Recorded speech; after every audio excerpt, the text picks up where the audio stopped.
All our religions talk about courage. So, here is the religion of Islam.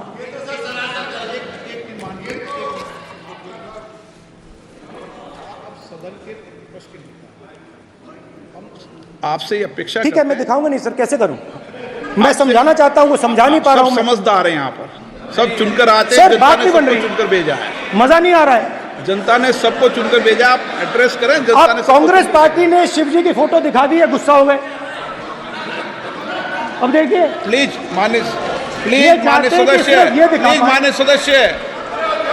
सदस्य आप तो इस्लाम में भी कहा गया है, मैं पढ़ता हूं, एड्रेस इधर करें। ही सेड, एड्रेस इधर करें मान्य सदस्य। हाँ जी सॉरी, इस्लाम में भी लिखा गया है, कुरान में, the prophet peace be upon him said, he God said have no fear, I am with you hearing and seeing. मतलब इस्लाम में भी कहा गया है कि डरना नहीं है। और जब इस्लाम में दुआ मांगी जाती है तो दोनों हाथ से, दाएं हाथ से अभय मुद्रा दिखाई देता है। उसके बाद गुरु नानक जी की ओर चलते हैं।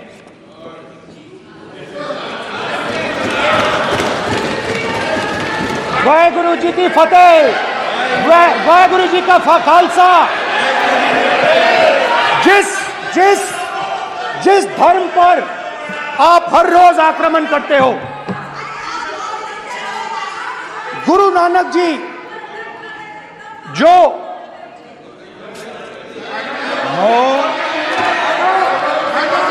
प्लीज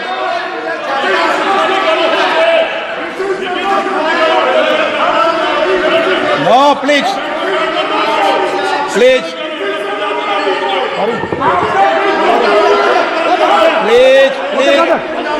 प्लीज माननीय सदस्य, प्लीज। गुरु नानक जी के चित्र में भी हम इनको इस तरीके से पूछते हैं, आप इस तरीके से टेबल पे मत रखो।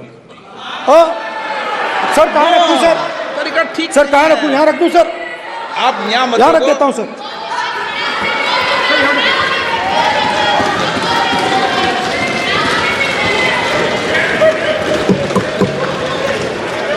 सर गुरु नानक जी के चित्र में भी आपको अभय मुद्रा दिखाई देगा। गुरु नानक जी भी कहते हैं कि डरो मत, डराओ मत।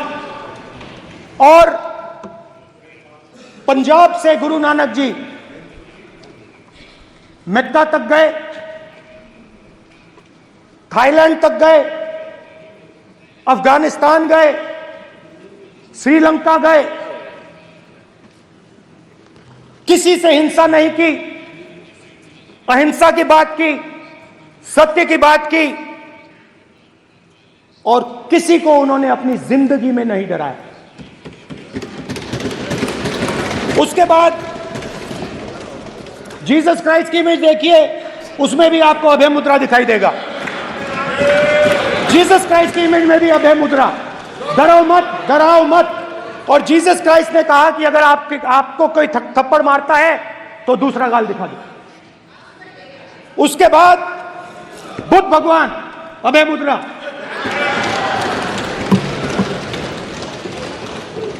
डरो मत, डराओ मत, अहिंसा। मतलब, और अंत में महावीर, डरो मत, डराओ मत, अभय मुद्रा। मतलब हिंदुस्तान के इतिहास में 3 फाउंडेशनल आइडियाज हैं। मोदी जी ने अपने भाषण में एक दिन कहा कि हिंदुस्तान ने किसी पर आक्रमण नहीं किया। उसका कारण है क्योंकि यह देश अहिंसा का देश है। यह देश डर का देश नहीं है। तो हमारे सारे के सारे महापुरुषों ने अहिंसा की बात की, डर मिटाने की बात की। डरो मत, डराओ मत, डरो मत, डराओ मत। और दूसरी तरफ शिव जी कहते हैं डरो मत, डराओ मत, अभय मुद्रा दिखाते हैं, अहिंसा की बात करते हैं, त्रिशूल को जमीन में गाड़ देते हैं। और जो लोग अपने आप को हिंदू कहते हैं वो 24 घंटा हिंसा हिंसा हिंसा, नफरत नफरत नफरत, असत्य सत्य असत्य।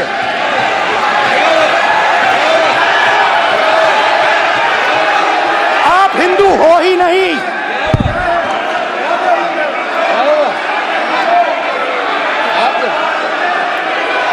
Just get me that picture of Shiva.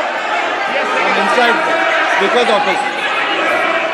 Hindu धर्म में साफ लिखा है, सत्य के साथ खड़ा होना चाहिए, सत्य से पीछे नहीं हटना चाहिए, सत्य से नहीं डरना चाहिए। अहिंसा हमारा प्रतीक है। अभय मुद्रा, ऐसे कीजिए अभय मुद्रा।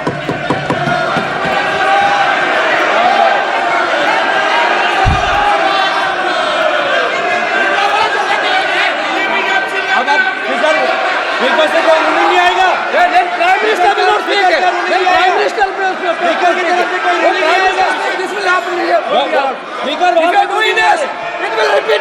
भाई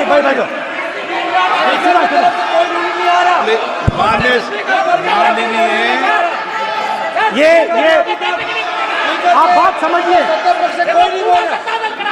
आप बात समझिए। ये इसलिए चिल्ला रहे हैं क्योंकि तीर जाके दिल में लगा है, दिल में जाके तीर लगा है, इसलिए ये चिल्ला रहे हैं। देखो चुप हो गए, देखिए स्पीकर सर चुप हो गए सब।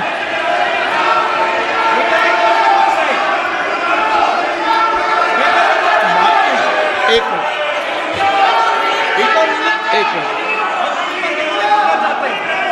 माननीय आप प्रतिपक्ष के नेता हैं, किसी की भावनाओं को ठेस नहीं पहुंचे, सर मुझे चर्चा बोलने में दीजिए। ध्यान रखना चाहिए। ये जो ये विषय बहुत गंभीर है। पूरे हिंदू समाज को हिंसक कहना ये गंभीर विषय है। बीजेपी को आपको नहीं, नरेंद्र मोदी जी पूरा हिंदू समाज नहीं है, बीजेपी पूरा हिंदू समाज नहीं है, आरएसएस पूरा हिंदू समाज नहीं है।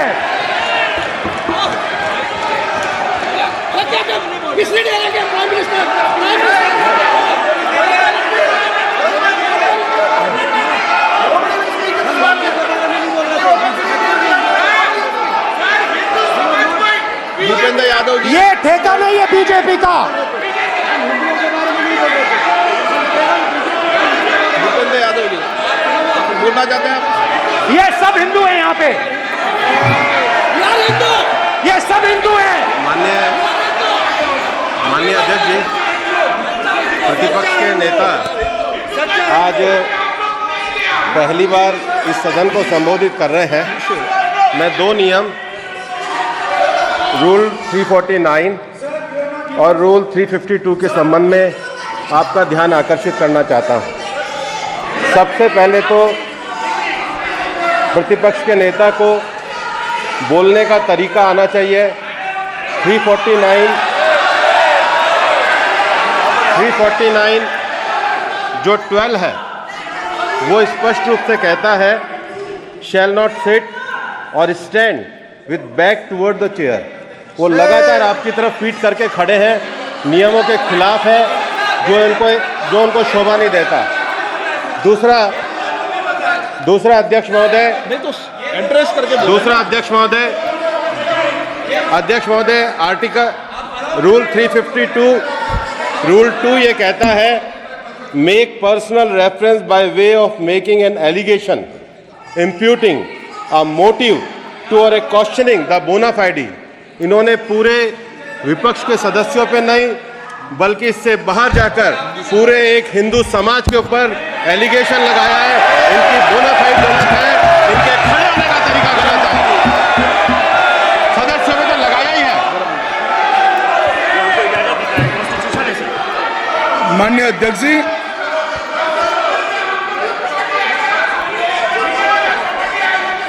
गृह मंत्री जी, नो आज डिबेट में गृह मंत्री जी।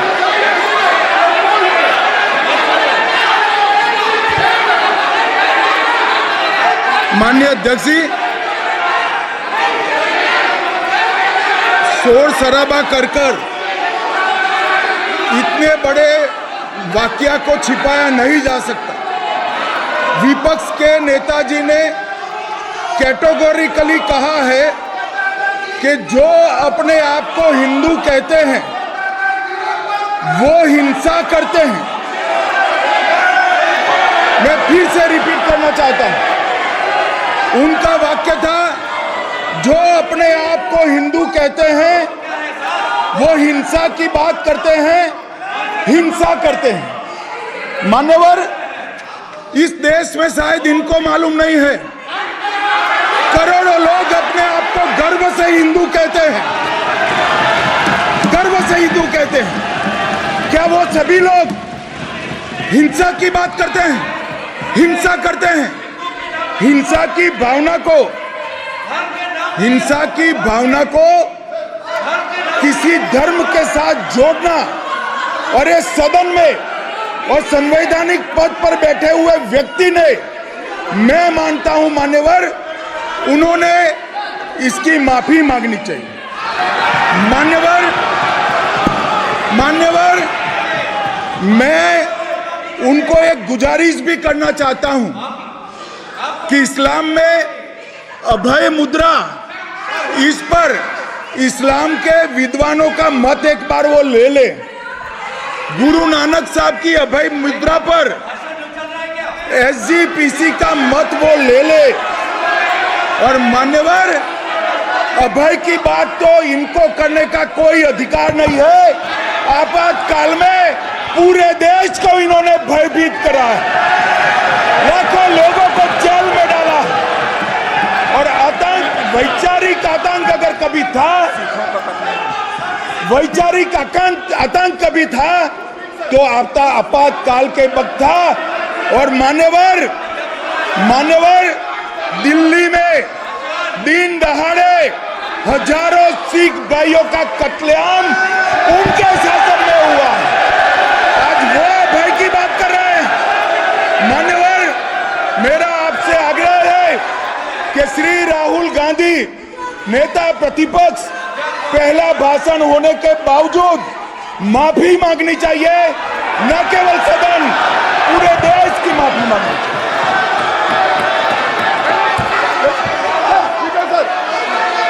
सर,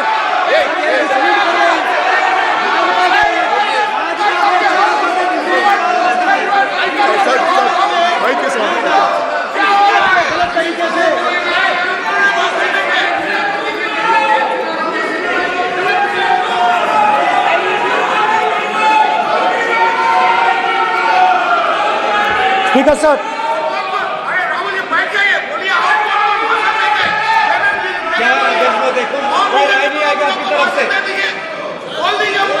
तो कल प्रधानमंत्री मोदी जी के समय भी सर आप ऐसे रहिए sir. I'm not going to speak until they're quiet.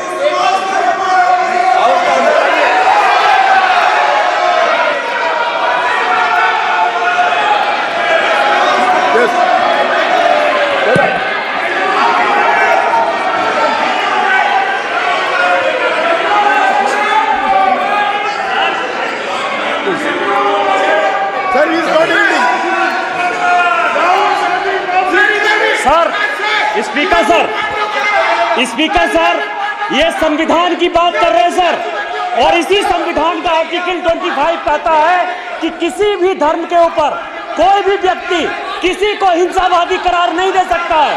और इन्होंने हिंदू का हिंसावादी कहा है सर, संविधान का इन्होंने अपमान किया है, संविधान की झूठी दुहाई दी है, इनको माफी मांगनी चाहिए सर। ये आर्टिकल 25 है सर संविधान का,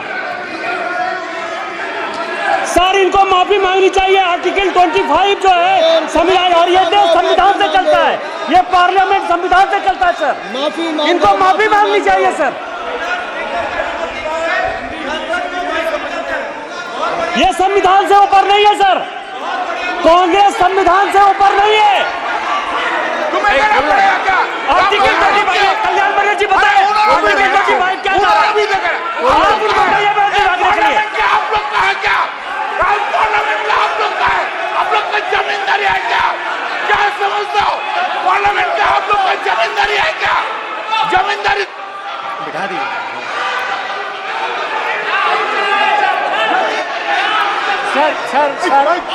सर स्पीकर सर, माने प्लीज एक मिनट देता हूं मैं आपको, हिंदू देता हूं। धर्म कहता है। एक मिनट प्लीज, मान्य सदस्य प्लीज एक मिनट प्लीज। माननीय सदस्यगण, ये सदन की एक मिनट मैं दूंगा, अलाउ करूंगा आपको।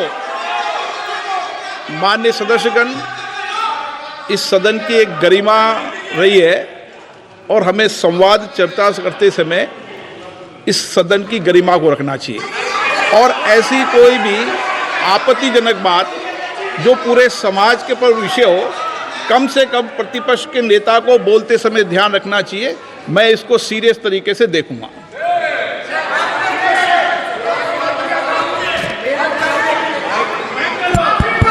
सर, अगर आप हिंदू धर्म के जो महापुरुष हैं, महापुरुष छोड़िए, अगर आप शिव जी को देखें तो क्या हो रहा है सर?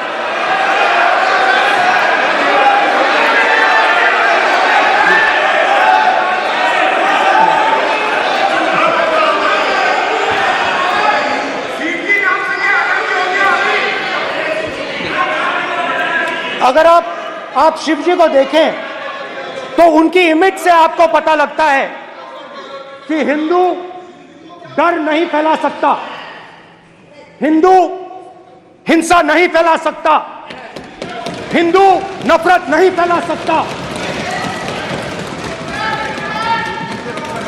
और बीजेपी 24 घंटा नफरत, हिंसा, नफरत, हिंसा, नफरत, हिंसा। स्पीकर सर, कहां तक इन्होंने डर फैला दिया है?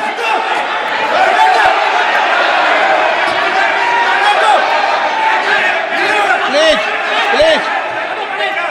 सर, कहां तक इन लोगों ने डर फैला दिया? मैं आपको अयोध्या से शुरू करता हूं। सर नमस्कार। शाबाश। अयोध्या ने आपको मैसेज भेजा, अयोध्या ने राम भगवान। मेरा व्यवस्था का सवाल है।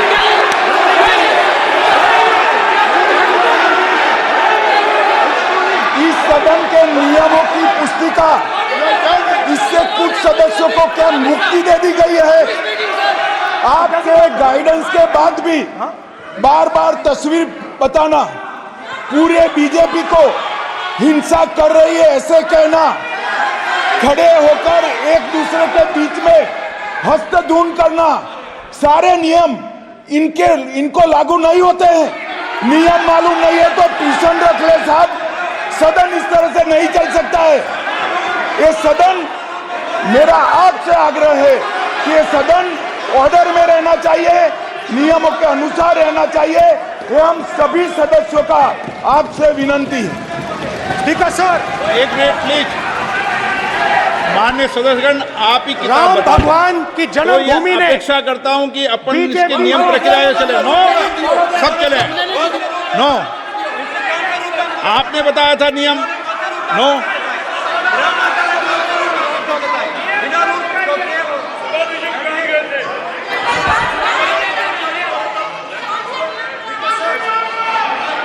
माइक दीजिए सर। हाँ सर, मेरा सवाल है सर, इस माइक का कंट्रोलर किसके हाथ में? प्लीज बैठिए सर ये ऑफ होता है, प्लीज बीच में माने ऑफ हो बैठिए जाता है। प्लीज। ये बार कई बार विषय उठ गई और बहुत गंभीर, और माननीय सदस्य, आप प्रतिपक्ष के नेता हैं, आप सदन के बाहर भी ये बात कहते हैं कि माइक बंद कर देते हैं। मैंने कई बार आग्रहपूर्वक किया कि आसन पर इस तरीके का आरोप नहीं लगाएं। नो प्लीज बात सुनिए। आसन पर सभी दल के प्लेज, आसन पर सभी दल के लोग बैठते हैं और सभी दल के लोग सभापति तालिका पे हैं और सब जानते हैं कि एक व्यवस्था होती है, जिस भी माननीय सदस्यों को आग्रह किया जाता है बोलने का वो बोला जाता है और जिसको आग्रह नहीं किया जाता उसका माइक चालू नहीं होता। आप बोलने के लिए खड़े, आपका माइक कभी बंद नहीं हुआ, कभी बंद नहीं हुआ। आप अगर आसन में जो भी विराज रहे हैं वो अगर आपका नाम नहीं पुकारते हैं तब माइक चालू नहीं होता। ये व्यवस्था हमेशा इस सदन की रही है, पुराने में भी और नए में भी। कभी आसन पे व्यक्ति पर माइक का कंट्रोल नहीं होता। दूसरा, माननीय प्रतिपक्ष के आप नेता हैं और आपसे ये अपेक्षा की जाती है कि आप लोकसभा की प्रक्रिया काल संचार नियम का पालन करें, संविधान की जो व्यवस्थाएं दे रखी है उसकी पालन करें और सदन में बोलते समय किसी भी धर्म को के ऊपर ऐसा आक्षेप नहीं करें जिससे पूरे देश के अंदर विषय पैदा हो। यह आपसे अपेक्षा की जाती है। सर, मैं बिल्कुल आपकी रिस्पेक्ट करता हूं स्पीकर सर, मगर मेरे भाषण के बीच में सच्चाई है कि माइक ऑफ हो जाता है। मैं क्या करूं, हो जाता है वो।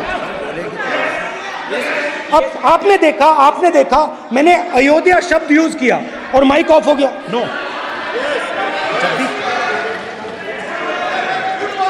अरे ये प्रधानमंत्री मोदी जी के टाइम में आधा आधा कह रहा है क्या? तो अयोध्या ने राम भगवान की जन्मभूमि, प्लीज ब्रदर, राम भगवान की जन्मभूमि ने बीजेपी को मैसेज दिया और ये आपके सामने मैसेज बैठे हुए हैं। मैंने इनसे पूछा, कल कॉफी पी, इनसे मैंने पूछा बताइए ये हुआ क्या। बीजेपी ने राम मंदिर का इनॉग्रेशन किया, बोलने दीजिए, राम मंदिर का इनॉग्रेशन किया। अरे भाई आप हार गए, उसको खत्म करिए। नाम बोलने की कोई जरूरत नहीं है, मैं भाषण दे रहा हूं, आप नहीं दे रहे हो। मुझे बोलना है जो बोलना है, मुझे नाम लेने की कोई जरूरत नहीं, मुझे जो बोलना है मैं बोलूंगा। तो अयोध्या ने मैसेज दिया और मैंने इनसे पूछा कि हुआ क्या, और इनका जवाब आया। मैंने उनसे पूछा कि आपको कब पता लगा कि आप अयोध्या में जीत रहे हो, और आपने कहा पहले दिन से मुझे पता था। सही बात। और मैंने कहा ये क्या हुआ, उन्होंने कहा राहुल जी अयोध्या में एयरपोर्ट बना, अयोध्या की जनता से जमीन छीनी गई और आज तक उन्हें मुआवजा नहीं मिला है। उन्होंने कहा, सही बात, उन्होंने कहा कि अयोध्या में जो भी छोटे छोटे दुकानदार थे, जो भी छोटी छोटी बिल्डिंग्स थी, उन सारों को तोड़कर गिरा दिया गया और उन लोगों को सड़क पर कर दिया गया। इन्होंने यह भी कहा कि अयोध्या के इनॉग्रेशन में अयोध्या की जनता को बहुत दुख हुआ, क्योंकि इनॉग्रेशन में अदानी जी थे, अंबानी जी थे, मगर अयोध्या का कोई नहीं था। और ये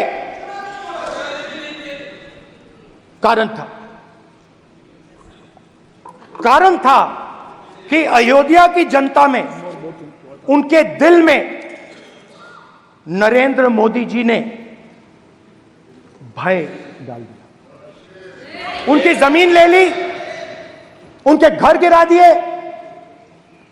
और फिर अयोध्या के गरीब लोगों को, किसानों को, मजदूरों को मंदिर के इनॉग्रेशन तक नहीं जाने दिया। मंदिर के इनॉग्रेशन छोड़ो, उसके बाहर भी नहीं जाने दिया। और इसीलिए अयोध्या की जनता ने सही मैसेज भेजा। अच्छा, इन्होंने मुझे एक और बात बोली, 3 बार इन्होंने कहा कि 3 बार नरेंद्र मोदी ने टेस्ट किया, 2 बार क्या मैं अयोध्या से लड़ जाऊं? और सर्वेयर्स ने कहा अयोध्या में मत लड़ जाना, अयोध्या में मत लड़ जाना, अयोध्या की जनता हरा देगी। और इसीलिए प्रधानमंत्री वाराणसी गए और वहां बच के निकले।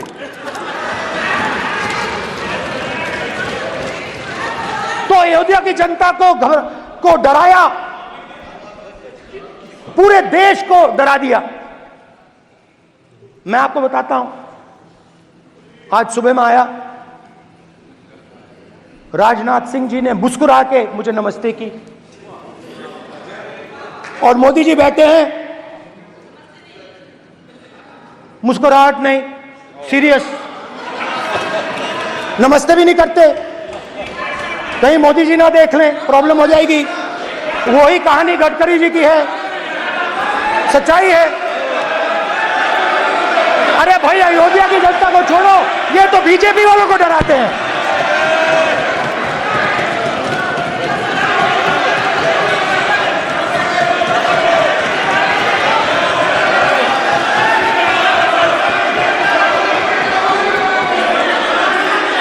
माननीय सर क्या है? माननीय एक मिनट, माननीय प्रतिपक्ष के नेता, एक मिनट, माननीय प्रतिपक्ष के नेता, आप सदन के वरिष्ठ नेता हैं। मेरा आपसे आग्रह है कि राष्ट्रपति अभिभाषण पर डिबेट हो रही है, इसकी गरिमा, राष्ट्रपति अभिभाषण की गरिमा रखे ना। ये तो अपेक्षा आपसे सब करते हैं कि आप राष्ट्रपति अभिभाषण पे बोले, नीतियां पे बोले, कार्यक्रमों में बोले। आप व्यक्तिगत रूप से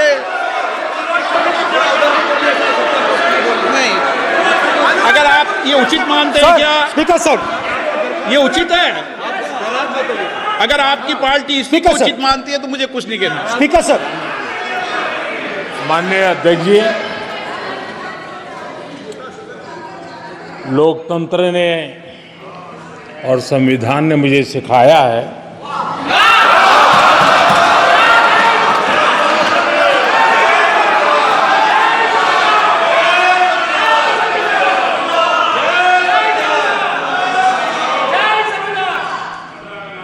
कि मुझे विपक्ष के नेता को गंभीरता से लेना चाहिए।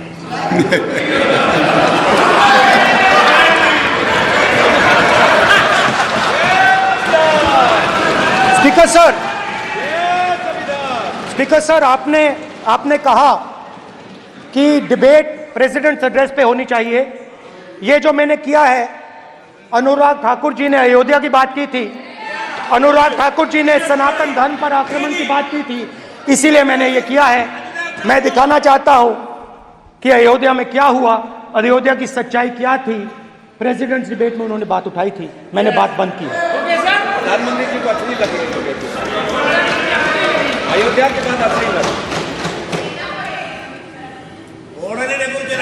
डर फैलाया और ऑपोजिशन का रिस्पांस एक साथ मिलकर भारत जोड़ो यात्रा, सारे के सारे ऑपोजिशन, पूरा देश एक साथ मिलकर कन्याकुमारी से कश्मीर तक चला। और जो आप डर फैलाया, उसके बारे में यात्रा में बहुत कुछ सुनने को मिला। अभी तक याद है, सुबह 7 बजे, 7-8 बजे की बात थी, यात्रा में चल रहे थे, एक महिला आती है, हमारे साथ चलती है, मेरा हाथ पकड़ती है और घबराई हुई सी थी। तो मैंने पूछा क्या हुआ, मुझे कहती है मुझे मार रहा है, मुझे मार रहा है।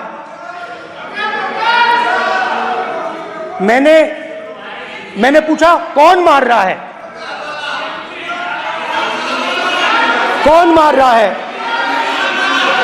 बेटी बचाओ, बेटी की दुविधा सुनाई नहीं दे रही, बेटी का दर्द नहीं सुनना चाहते, भारत की महिलाओं का दर्द नहीं सुनना चाहते।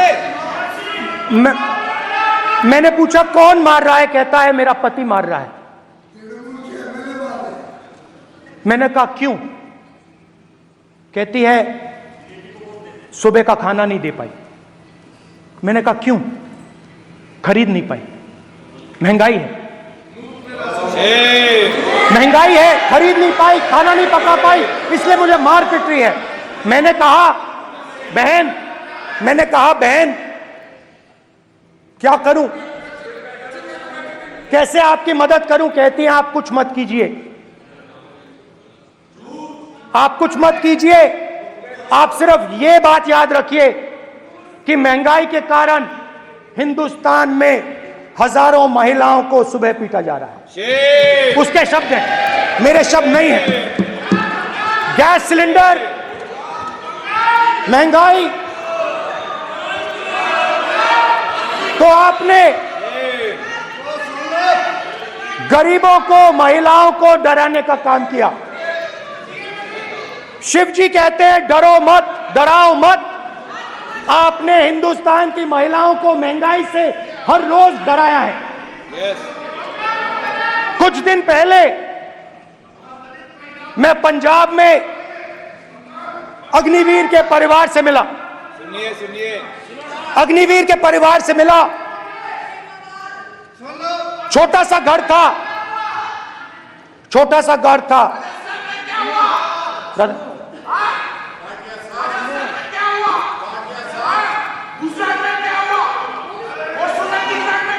क्वालिटी में नंबर अमेरिका की सबसे ऊंची चोटी डेनाली अलास्का की चढ़ाई, जगमत थर्चन और स्काल्जिंग रिग्जान के नेतृत्व में की चढ़ाई। सहायता प्रदान करने के लिए सभी संबंधित लोगों को किया धन्यवाद। आरएसपुरा के गांव बालचक में स्थानीय लोगों ने बिजली विभाग के खिलाफ किया प्रदर्शन। टूटे हुए बिजली के तारों के चपेट में आ रहे हैं जानवर। लोगों ने बिजली के तारों को बदलने की मांग की। आरएसपुरा के बागामठ गांव में किसान के घर। नरेंद्र मोदी उसे शहीद नहीं कहते हैं, नरेंद्र मोदी उसे अग्निवीर कहते हैं। उस घर को पेंशन नहीं मिलेगी, उस घर को कॉम्पनसेशन नहीं मिलेगी, शहीद का दर्जा नहीं मिलेगा। और बेचारे बैठे हुए थे, 3 बहनें थी, एक साथ बैठी हुई थी, रो रही थी। आम जवान को पेंशन मिलेगी, जरूर दुख होगा, मगर हिंदुस्तान की सरकार आम जवान की मदद करेगी। मगर अग्निवीर को जवान नहीं कहा जा सकता। अग्निवीर यूज एंड थ्रो मजदूर है। और आप उससे कहते हो, उसको आप 6 महीने की ट्रेनिंग देते हो, 6 महीने की ट्रेनिंग देते हो। दूसरी तरफ चाइना के जवान को 5 साल की ट्रेनिंग मिलती है, राइफल लेकर उसके सामने खड़ा कर देते हो, उसके दिल में भय पैदा करते हो। एक जवान और दूसरे जवान के बीच में फूट डालते हो कि एक को पेंशन मिलेगी, एक को शहीद का दर्जा मिलेगा, दूसरे को नहीं मिलेगा। और फिर अपने आप को देशभक्त कहते हो। ये कैसे देशभक्त हैं?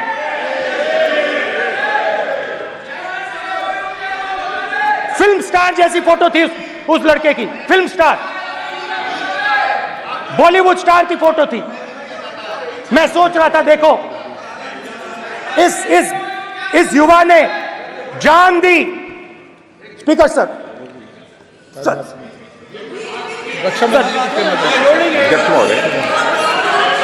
अध्यक्ष महोदय, एक आदमी सब पर भारी। अध्यक्ष महोदय, मैं नेता प्रतिपक्ष से अनुरोध करना चाहूंगा, गलत बयानी करके सदन को गुमराह करने की कोशिश। गलत नहीं है सर, गलत नहीं है सर। लेना चाहता हूं, कि गलत युद्ध नहीं है के सर। दौरान अथवा सीमाओं की सुरक्षा के दौरान यदि हमारा कोई अग्निवीर का जवान शहीद होता है तो उसके 1 करोड़ रुपए की धनराशि सहायता के रूप में उसके परिवार को मुहैया कराई जाती है। इस प्रकार की गलत बयानी से सभी को गुमराह करने की कोशिश नहीं की जानी चाहिए। संसद महोदय अध्यक्ष।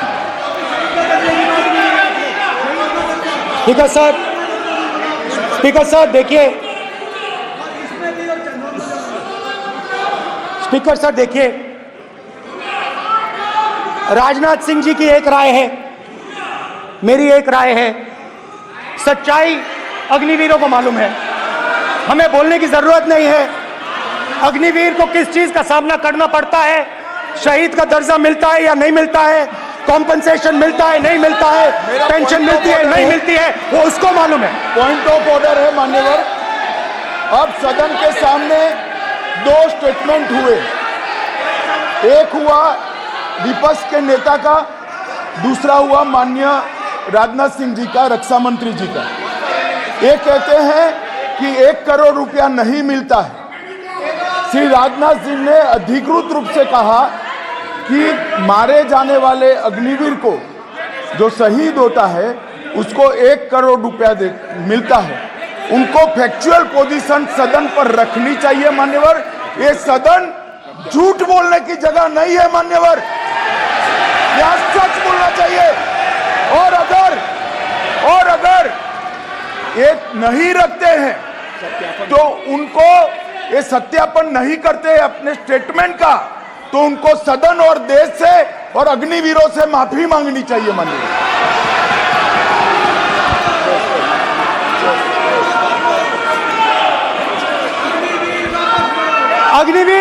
अग्निवीर की सच्चाई मैंने फ्लोर ऑफ द हाउस पे रखी है और राजनाथ सिंह जी ने भी कहा है। जो रियलिटी है वो हिंदुस्तान की सेना को मालूम है, वो अग्निवीरों को मालूम है। उनके कहने से या मेरे कहने से कोई फर्क नहीं पड़ता, सच्चाई तो उनको मालूम है। उनको मालूम है सच्चाई कौन बोल रहा है।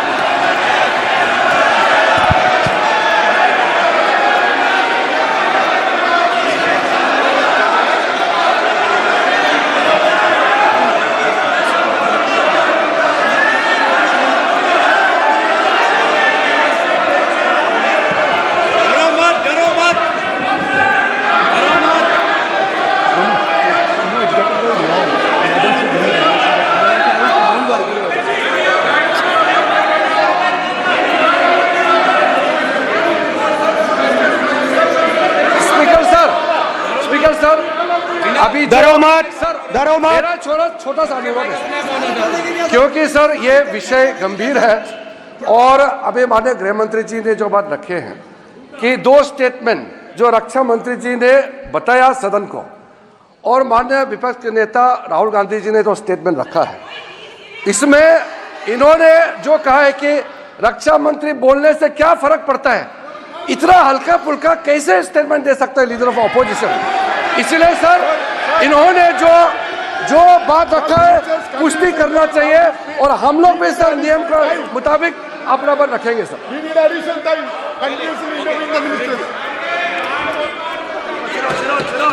और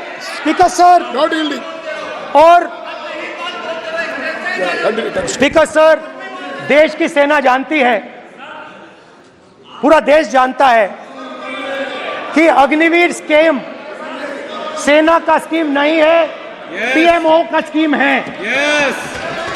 और पूरी सेना जानती है कि स्कीम प्राइम मिनिस्टर का ब्रेन चाइल्ड था, स्कीम सेना का ब्रेन चाइल्ड नहीं था। जैसे नोटबंदी की गई वैसे ही आर्बिट्री तरीके से। अध्यक्ष महोदय, अध्यक्ष महोदय, मैं नेता प्रतिपक्ष से विनम्रता पूर्वक अनुरोध करना चाहता हूं कि कृपया वह सदन को गुमराह करने की कोशिश न करें। अग्निवीर योजना के संबंध में बहुत सारे लोगों से 158 ऑर्गेनाइजेशन के साथ सीधा संवाद स्थापित हुआ है, उनके सुझाव लिए गए हैं, तब यह अग्निवीर योजना लाई गई है और बहुत सोच समझकर यह योजना लाई गई है। और मैं यह भी स्पष्ट कर देना चाहता हूं, इस प्रकार की योजनाएं दुनिया के कई देशों में है, यूएस में है, यूके में है, वहां पर किसी को कोई किसी प्रकार की आपत्ति नहीं है। अब बिना अग्निवीर योजना के बारे में समझे, बिना उस संबंध में कोई पूरी जानकारी हासिल किए इस तरीके से सदन को गुमराह करना, इसे कदापि उचित नहीं ठहराया जा सकता। महोदय, मैं तो आपसे ये अनुरोध करूंगा, इसे सदन की कार्रवाई से बाहर निकाला जाना चाहिए। आपको देखिए, सिंपल सी बात है स्पीकर सर, इनको अग्निवीर अच्छा लगता है, आप उसको रखिए, हम उसको बदल देंगे, हटा देंगे। सिंपल सी बात है, हमारी सरकार आएगी, अग्निवीर को हम हटा देंगे, क्योंकि हम सोचते हैं कि अग्निवीर सेना के खिलाफ है, जवानों के खिलाफ है, देशभक्तों के खिलाफ स्कीम है। हम इस स्कीम को नहीं चाहते।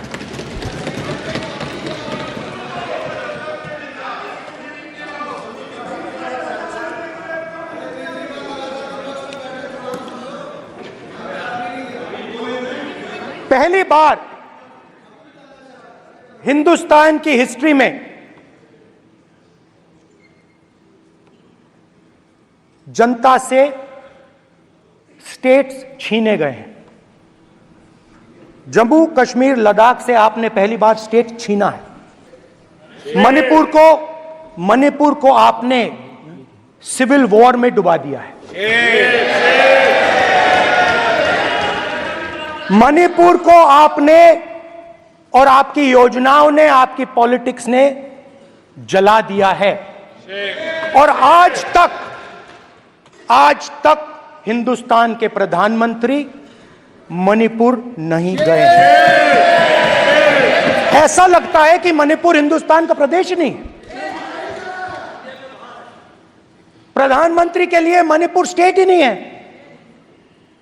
मणिपुर में सिविल वॉर हो ही नहीं रही है। और एक बार बयान दिया हमने, मतलब प्रेशर लगाया, हम गए, हमने प्रधानमंत्री से कहा एक मैसेज दे दीजिए, मणिपुर चले जाइए, जनता की वहां रक्षा कीजिए। नहीं,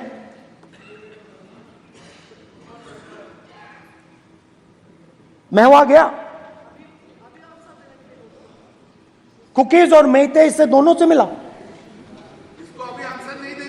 आज तक नहीं, आंसर नहीं मिलेगा, मिल नहीं सकता। मणिपुर इनके लिए हिंदुस्तान का प्रदेश ही नहीं है। मणिपुर है ही नहीं,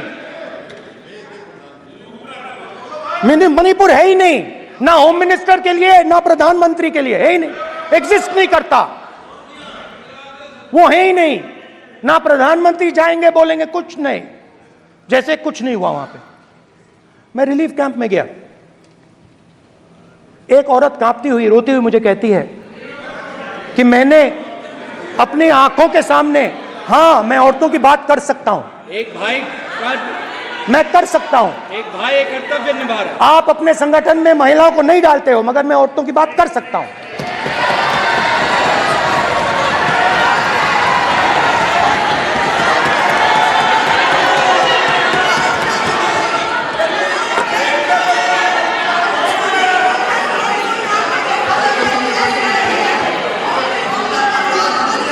मुझे कहती है मैंने अपने आंखों के सामने, मेरे आंखों के सामने मेरे बच्चे को गोली मारी गई।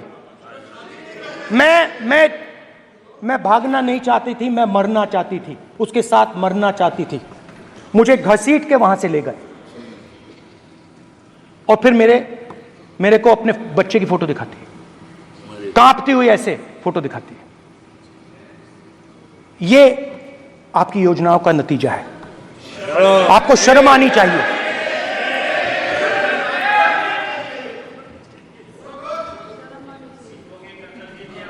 एक दिन प्रधानमंत्री 8 बजे कहते हैं,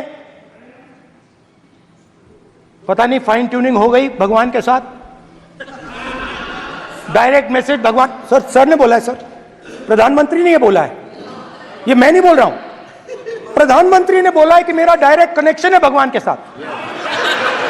मैंने नहीं बोला, मैंने नहीं बोला।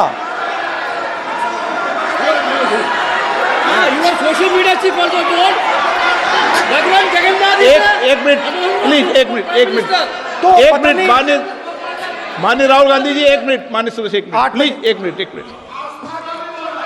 Minute, 1 minute Ravishankar ji please, 1 minute. माननीय सदस्यगण, आप वरिष्ठ नेता हैं, सदन के नेता होते माननीय प्रधानमंत्री जी, और हम सबको माननीय प्रधानमंत्री जी का सम्मान करना चाहिए। ये सदन में हमेशा उच्च कोटि की परंपरा मर्यादा रही है। नो सर, नहीं, गौरव, अगर आपको स्पीकर सर, मैं की पुरानी पार्टी है। गौरव, स्पीकर सर, मैं रिस्पेक्ट कर रहा हूं। ये प्रधानमंत्री के शब्द हैं, मेरे शब्द नहीं हैं। ये प्रधानमंत्री जी ने कहा है, पब्लिक में, मीडिया को कहा है कि मैं बायोलॉजिकल नहीं हूं, मेरा डायरेक्ट कनेक्शन भगवान के साथ है। मैं नहीं बोल रहा हूं, प्रधानमंत्री मोदी जी ने बोला है। तो पता नहीं उस टाइम 8 बजे भगवान का मैसेज आया होगा हिंदुस्तान, वही। मगर फिर श्री राम ने आपको दूसरा मैसेज दे दिया अयोध्या में। भगवान का मैसेज आया होगा, मोदी जी नोटबंदी कर दीजिए। नोटबंदी कर दिया, डायरेक्ट ऊपर से आया मैसेज, ऑर्डर आया खटाक। और अलग अलग ऑर्डर आते हैं। अदानी जी वाला ऑर्डर आता है, बंबई एयरपोर्ट अदानी जी को ऊपर से ऑर्डर आता है, खटाखट ऑर्डर आते हैं। तो नोटबंदी कर दी। स्मॉल और मीडियम बिजनेसेस जो हैं, जो हिंदुस्तान की रोजगार की रीढ़ की हड्डी है, बैकबोन है, उड़ा दिया, खत्म कर दिया। आज नतीजा यह है कि ये जो भी करना चाहे करें, हिंदुस्तान के युवाओं को रोजगार नहीं मिल सकता।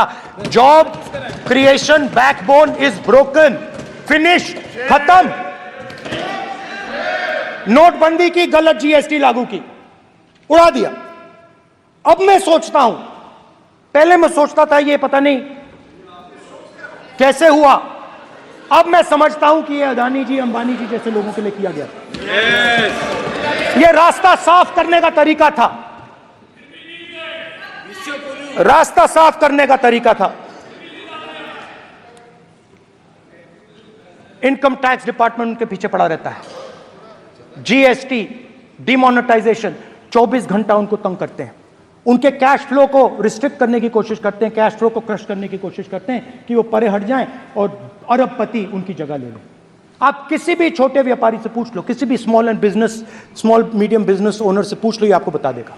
गुजरात में मैं गया, टेक्सटाइल ओनर्स के साथ मेरी बात हुई। मैंने उनसे पूछा नोटबंदी क्यों हुई, जीएसटी क्यों हुई? साफ बोला अरबपतियों की मदद करने के लिए जीएसटी और नोटबंदी की गई है। नरेंद्र मोदी जी अरबपतियों के लिए काम करते हैं, सीधी सी बात।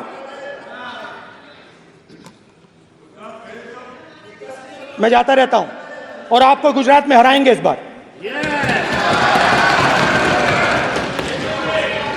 आप लिख के ले लो, आपको ऑपोजिशन इंडिया गठबंधन गुजरात में हराने जा रहा है।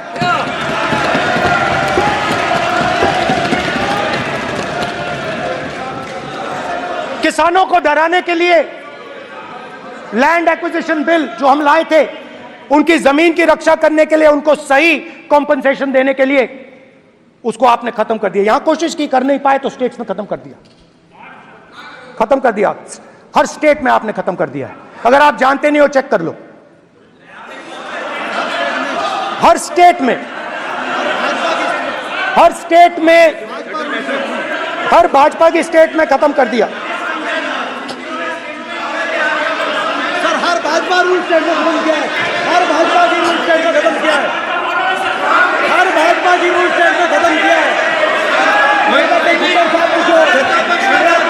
स्पीकर सर,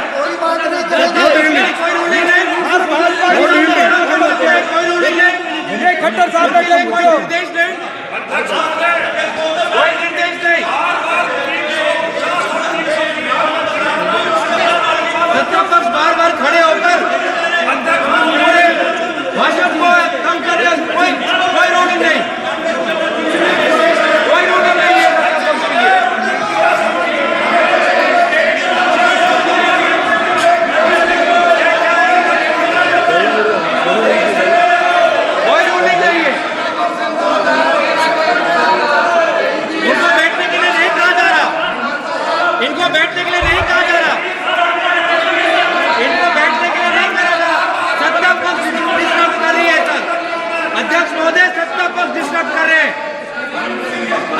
चौथे सत्ता पक्ष डिस्टर्ब कर रहे हैं। किसानों को ये देखिए सर, ये देखिए just give me a list of BJP. आप किताब लेके क्यों खड़े हो? कानून बनाना चाहते हो? आप क्या बोलना चाहते हैं कानून से बताओ। स्पीकर का डायरेक्शन है सर, स्पीकर का डायरेक्शन 115, और वो ये कहता है सर, वो ये कहता है कि कोई भी मेंबर यदि अपनी बातें कहना चाहता है, जैसे अग्निवीर के बारे में उन्होंने कहा या स्टेट के बारे में कहा, उनको ऑथेंटिकेट करना पड़ेगा, नहीं तो माफी मांगनी पड़ेगी। ये आपका डायरेक्शन है 115(1) और 115(2). इसीलिए वो जो बातें कह रहे हैं उसको ऑथेंटिकेट करें, चाहे अग्निवीर के लिए चाहे वो किसानों के लिए कह रहे सर। ये आपका डायरेक्शन है।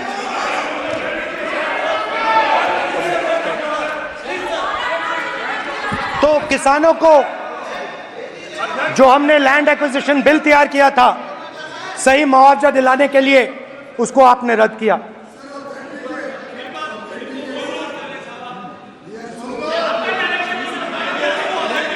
विल ऑथेंटिकेट कर देंगे, ऑथेंटिकेट कर देंगे। बैठ जाओ, कर देंगे हम ऑथेंटिकेट। बैठ जाओ, कर देंगे ऑथेंटिकेट। उसके बाद किसानों को डराने के लिए, याद रखिए शिव जी कहते हैं डरो मत डराओ मत, किसानों को डराने के लिए आप 3 नए कानून लाए। प्रधानमंत्री ने उनसे कहा कि ये आपके फायदे के कानून हैं। सच्चाई थी कि वो अदानी जी अंबानी जी के फायदे के कानून थे। हिंदुस्तान के सारे किसान खड़े हो जाते हैं। आज तक सड़क ब्लॉक है। अगर आप वहां जाएंगे आज तक आपको दिखेगा कि वो सड़क जिस पे किसान आए थे वो आज तक बंद पड़ी हुई। हरियाणा में 2 जगह किसान खड़े हो गए, कहते हैं नहीं ये हमारा नहीं है, आप हमारे से हमारी मेहनत का फल छीनना चाहते हो, हम इस बात को एक्सेप्ट नहीं करेंगे। आप उनसे बात नहीं करते, आप उनको कहते हो, आप बात नहीं करते।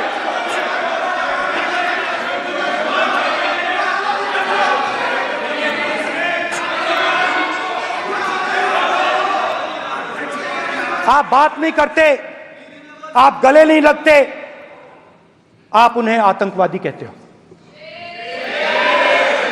आप कहते हो ये सब आतंकवादी हैं। झूठ नहीं है, झूठ नहीं है, सच है, सच है। मान्यवर, मैं समझ रहा हूं कि विपक्ष के नेता नाते पहली बार बोल रहे हैं, मगर नियमों के पुस्तक के बाहर वो नहीं जा सकते। ये स्टेटमेंट करे कि हम कहते हैं कि किसान आतंकवादी, तो कैसे सदन में चल सकता है? मान्यवर, आप एक तरफा नियमों के ऊपर जाकर उनको रियायत दे रहे हो। मान्यवर, हमें संरक्षित करिए, ऐसे नहीं चलता। 700 किसान शहीद हुए। हमने इस हाउस में कहा कि किसानों के लिए मौन होना चाहिए, आपने मौन नहीं होने दिया। आपने कहा ये किसान नहीं है, आपके मुताबिक ये किसान नहीं थे, ये आतंकवादी थे। देखिए आपकी एलाई सिर हिला रही हैं, वो भी सहमत हैं, कौर जी सहमत हैं। देखिए हमारी जरूरत नहीं है, वो सहमत है आपसे, वो सहमत है। माननीय बोला माननीय सदस्य, एक शब्द उधर नहीं सर। किसान क्या मांग रहा है सर? स्पीकर सर, माननीय सदस्य, स्पीकर सर, किसान क्या मांग, सॉरी, मेरा ये आग्रह है, आपकी पार्टी का समय नहीं बचेगा। दोगे पूरा?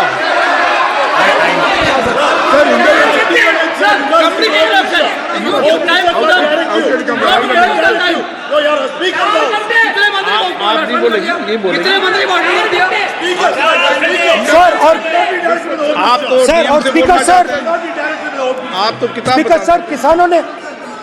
स्पीकर बता- सर किसानों ने मांगा क्या? स्पीकर सर किसानों ने मांगा क्या? किसानों ने सिर्फ ये कहा कि अगर 16 लाख करोड़ रुपए अरबपतियों का कर्जा माफ हो सकता है तो हमारा भी थोड़ा सा कर दीजिए।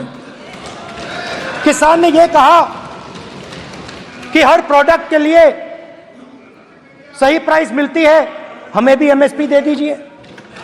और आप लोगों ने कहा किसान का कर्जा माफ नहीं होगा और एमएसपी नहीं मिलेगी।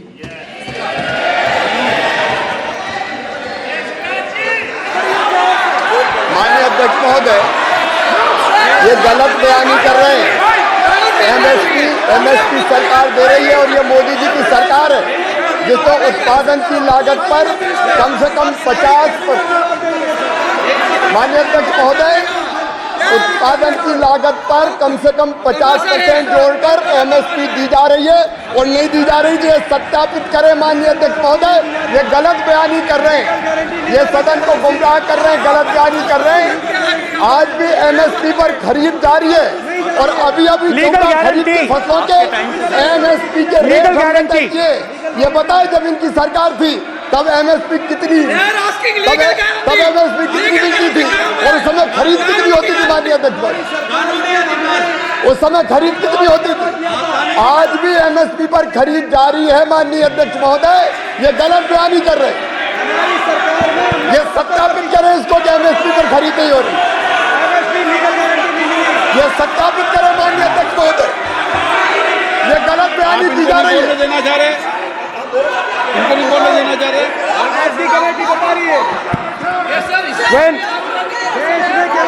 स्पीकर सर, एमएसपी जब मैं speaker sir, MSP with legal guarantee. Speaker sir, the issue is MSP with legal guarantee, not just MSP.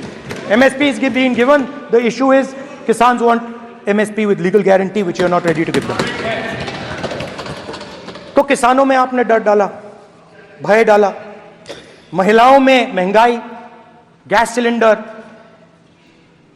सेना में अग्निवीर, हर व्यक्ति के लिए आप लोगों ने भय का कोई ना कोई पैकेज दिया, गिफ्ट दिया, तोहफा दिया। स्टूडेंट्स की बात करते हैं। जो आप 2000 साल पहले की बात करते हो, थोड़ी सी भविष्य की भी बात कर देते हैं, इंडिया के फ्यूचर की बात कर देते हैं। रोजगार तो आपने खत्म कर दिया, नोटबंदी, जीएसटी, जो आपने स्मॉल एंड मीडियम बिजनेसेस थे उनको खत्म करके, युवाओं को आर्मी में अपॉर्चुनिटी मिलती थी, अग्निवीर उनके लिए आपने दे दिया, वो खत्म कर दिया, रास्ता ब्लॉक कर दिया। पब्लिक सेक्टर को आप प्राइवेटाइज करते हैं, वो रास्ता बंद कर दिया। और अब एक नया फैशन निकला है, नीट।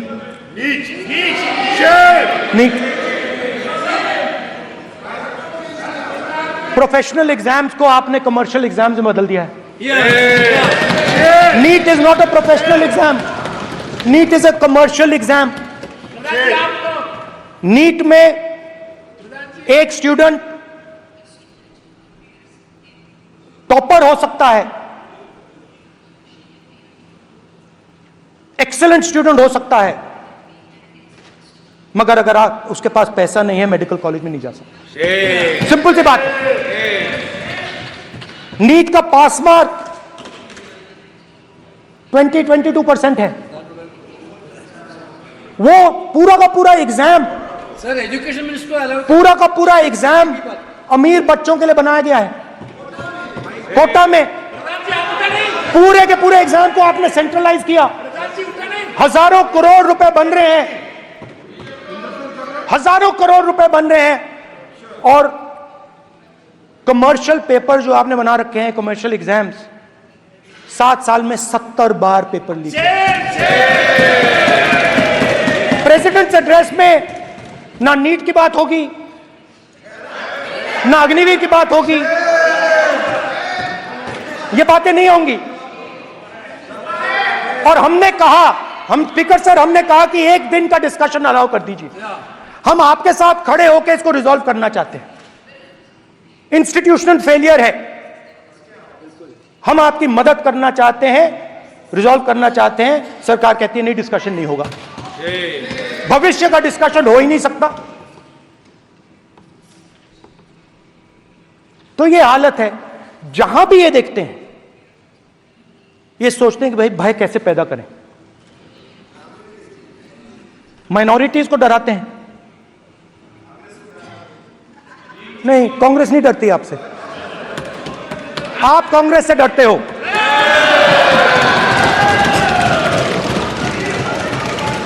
हिंसा, नफरत माइनॉरिटीज के खिलाफ, मुसलमानों के खिलाफ, सिखों के खिलाफ, क्रिश्चियंस के खिलाफ। और माइनॉरिटीज ने क्या किया? माइनॉरिटीज ने क्या किया? हर स्फीयर में हिंदुस्तान को रिप्रेजेंट करते हैं, नाम रोशन करते हैं। पत्थर जैसे हिंदुस्तान के साथ एक साथ खड़े हैं, देशभक्त हैं। और आपने सारे के सारे माइनॉरिटीज पर आक्रमण किया, उनके खिलाफ हिंसा, नफरत फैलाई।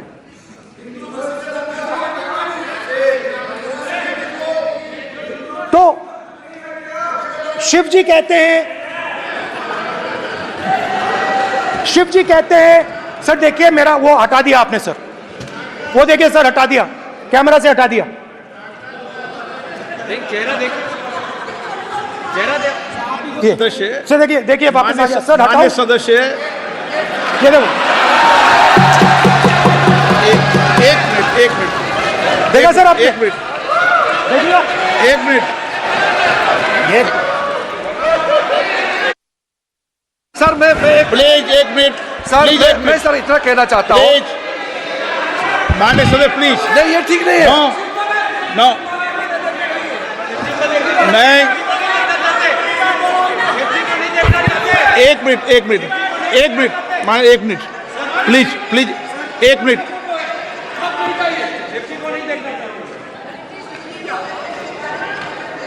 आप प्रतिपक्ष के नेता हैं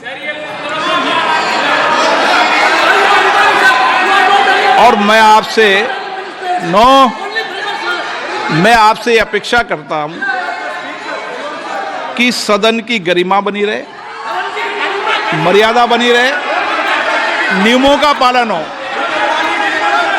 आप खुद मानते हैं शिव जी को भगवान, और उनको बार बार इस तरीके से यहाँ पर चित्रित करना ये उचित नजर नहीं आता, मुझे लगता है।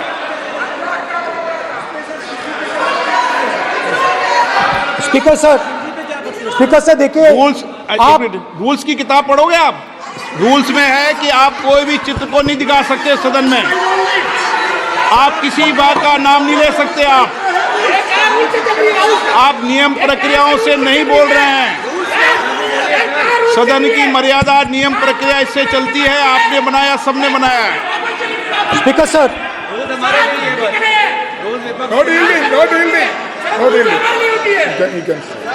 Not yielding. It's not yielding.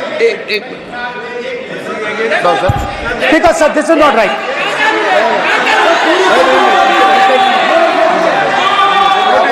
Sir, माननीय स्पीकर महोदय, मैं आपका ध्यान रूल 356 की तरफ आकृष्ट करना चाहता हूं।